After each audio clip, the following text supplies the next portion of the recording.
গিয়ে দেখ না। ও বাবা সুজি হয়ে আছে কতক্ষণ, সে আমি পারবো না। দাদু এক্ষুনি এসে পড়বে, দেখো। কি জানি বাবা, এত রাত তো সে কখনোই করে না। এক পারছি যা বাবা, আমার বড় ভয় করে। কিসের ভয় শম্ভু? মনের ভয়, অন্ধকারের ভয়।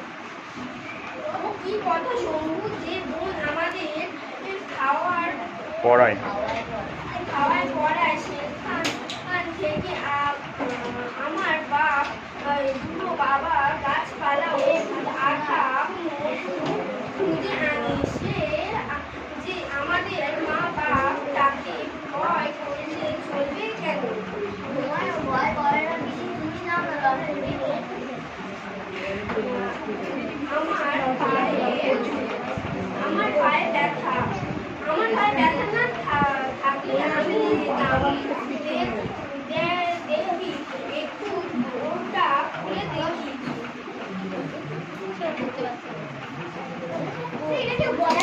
ও কি করছো বেশি? ঘরের চাল যে উড়িয়ে নেবে। বন্ধ করো শিগগির। বাইরে আর তুই উনুনের পাশে আরামে বসে থাকতে পারছিস শম্ভু? এভাবে বলতে হয়। বলছি পিসি, ও দাদু ধাক্কা নয়, দাদু আস্তে আস্তে ঢোকা দেয় না। আমি নিশ্চয়ই জানি তার কোনো বিপদ হয়েছে।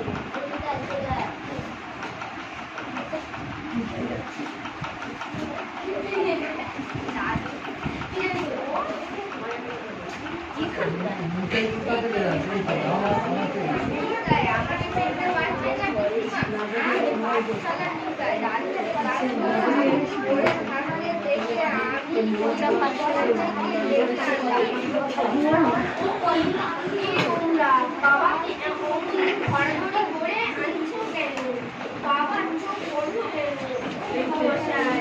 ভয়ে যে আমার মা চলে যাচ্ছে।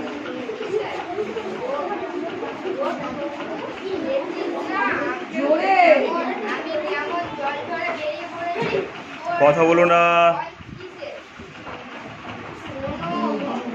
ভয় পাবেন না মা, দাদু গাছ থেকে পড়ে অচেতন হয়েছে, বোধহয় পায়ে হাত ভেঙেছে। কোনো ভয় নেই না, আমি ওষুধ বলে দিচ্ছি।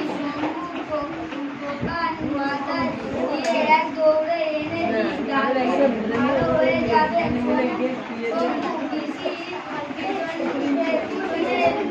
লুকোচ্ছিস কেন? এদিকে আয়, ওষুধ আনতে হবে।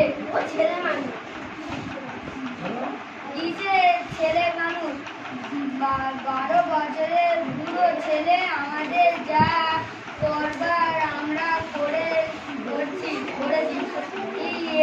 এখন শম্ভু যাক, আপনাদের বাড়ি পিছনে সুতলি পাহাড়ের মাথায় হাড় ভাঙা কাদার গাছ আর পাথরের গুয়া লাল মধু উঠছে পড়ে পাহাড়ের গা বেয়ে গড়াচ্ছে।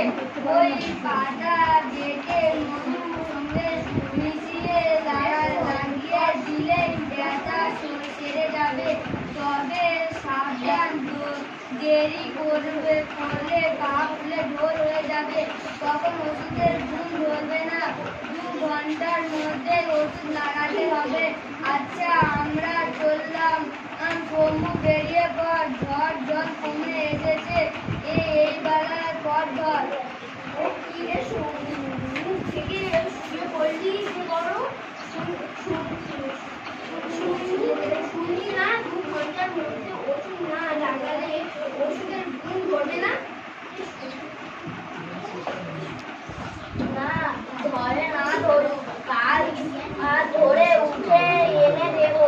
ও এখন আমি বেরোতে পারবো। এ গাছপালা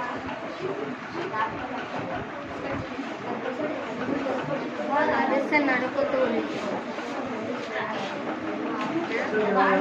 আচ্ছা ঠিক আছে, তোমাদের গাছপালা কেউ নেই ক্যারেক্টার?